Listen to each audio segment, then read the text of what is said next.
Good morning, everybody. Happy Friday. We have an amazing show for everybody today. What do we have, Krystal? Indeed, we do. Happy Friday, everyone. We've got Matt Stoller here. Some big antitrust action against Google. Yes, we're going to talk to him about that. You know he's going to be super excited to dig into the details there. We've also got our great panel on, some new polling to dig into. But we wanted to start with what is breaking this morning, which is the latest jobs report. Yeah, that's right. So the jobs report came out this morning. It kind of shocked pretty much everybody. So 1.4 million as the unemployment rate has tumbled to 8.4% from 10.2%. So Wall Street was actually expecting 9.8%. 1.37 million new jobs were created in the month, which was slightly ahead of the 1.35, which was expected. The really interesting thing that people are excited about, I guess, so to speak, is that the labor force has increased. So that means that people who consider themselves out of the labor force on unemployment, not actively seeking a job, are coming back into the workforce. That being said, look, 8% unemployment, still not good. Still have 29 million Americans who are on unemployment.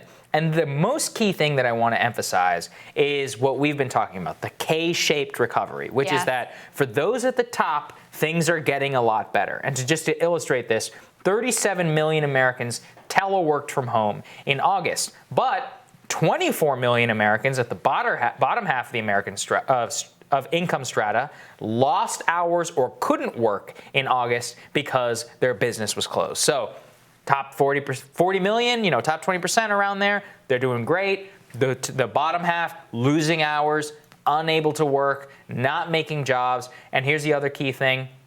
Permanent job loss continues, and many of those numbers have not come back. So the improvement that we have in the unemployment rate is from temporary job loss only. And the ever-present question is, what does permanent job loss actually look like? Is it 7%? That's still a catastrophe. I want people to understand that. A 7% unemployment rate takes a long time to get out of. And that's something that, unfortunately, has still not been mitigated. That is very true. And also, I mean, this is a good pace. It's a drop in the unemployment rate, but it is also a lot slower than what we saw in the early days of the recovery, too. I think that K-shaped imagery and understanding of this recovery is so key to really getting what is going on here. I was just looking, right below in the New York Times, the story about the jobs report is a story about the families that are lining up at food banks. That's right. These food pantries that are distributing in a single day what they used to distribute over the course of the month. So you have these pockets of incredible deep instability and need and all of those things. And you also have, look, one of the things that has been so hard to understand is the stock market that has continued to go up and up and up. Well, yesterday, there was a little bit of a different trend. The Dow dropped quite a bit. NASDAQ, S&P, all down significantly. Tech, in particular, was hard hit. Now, tech has been one of the big beneficiaries, right, of the gains that we've seen over the past month or so. And I think there's a couple of things going on here. I think part of it is, as Heather Long says there, that Wall Street, I guess, is kind of realizing Congress is actually not going to get their act together. We couldn't conceive of a world where they basically did nothing, and yet that is literally the world that we're living in, and there's no sign that that's going to change. Related to that, actually, Mnuchin and Pelosi have a deal worked out, a sort of a temporary or theoretical deal worked out to stop the government shutdown that was scheduled for later this month, which in a way is a good thing. In another way, though, it takes leverage off the table. Yes. The idea was that this could actually be some leverage, and you could tie together another stimulus with this government shutdown package. Well, now they're decoupling those things, which means that, again, there's no pressure to actually do anything. So that's where we are with that. I think there's another dynamic here, which is that there's just this sense that the market can't go up forever and ever and ever. So people are very skittish and want to lock in some of their gains. So I think that is part of what is going on here as well. I've tried to dig into this because it's really fascinating, which is that how crazy the stock market was and has been behaving over the last 6 months or so. And that this drop, look, we shouldn't, say it's still, the Dow is up, relative to where it was, and the S&P 500 and all of that. But the decline in tech stocks tells you something interesting.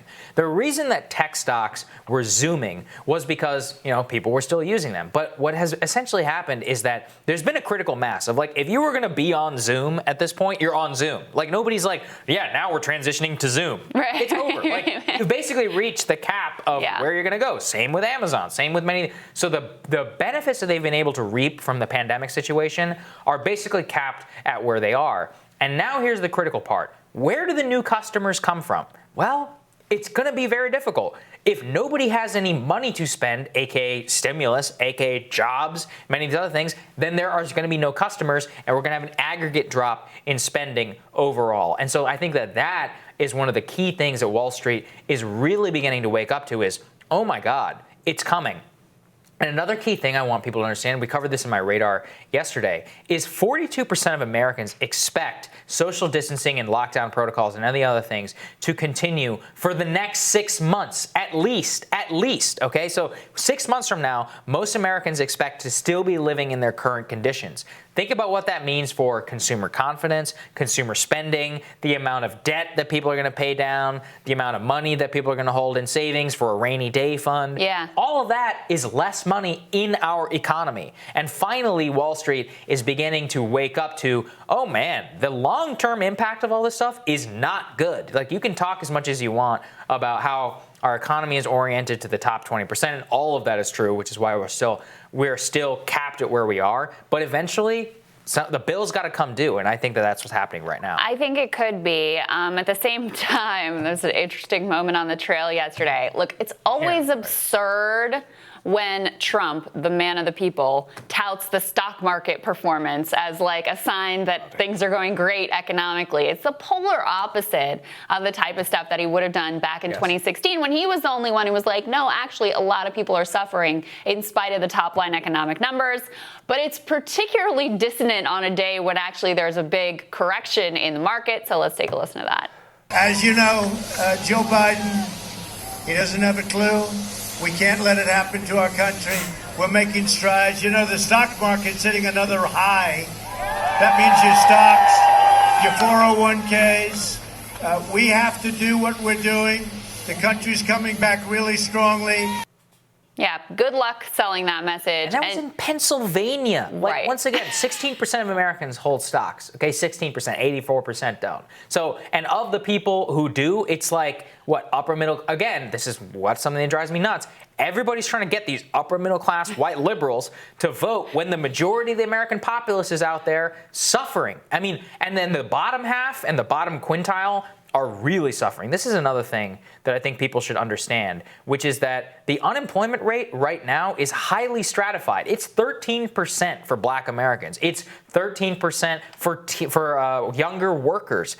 For most young people in this country, for most minorities in this country, it's a disaster. It's 14% unemployment is Great Depression 1938 levels of unemployment. Yeah. And that's just stuff that you do not hear from either campaign about what is really happening right now. Well, and he has a great thing that he could talk about that we gave him a lot of credit for here, which is the eviction moratorium. Yes. That was a real step. And look, it's going to be challenged in court, and it's not perfect. There's more that could be done, especially if Congress actually got together and the White House took some leadership there and made a deal happen.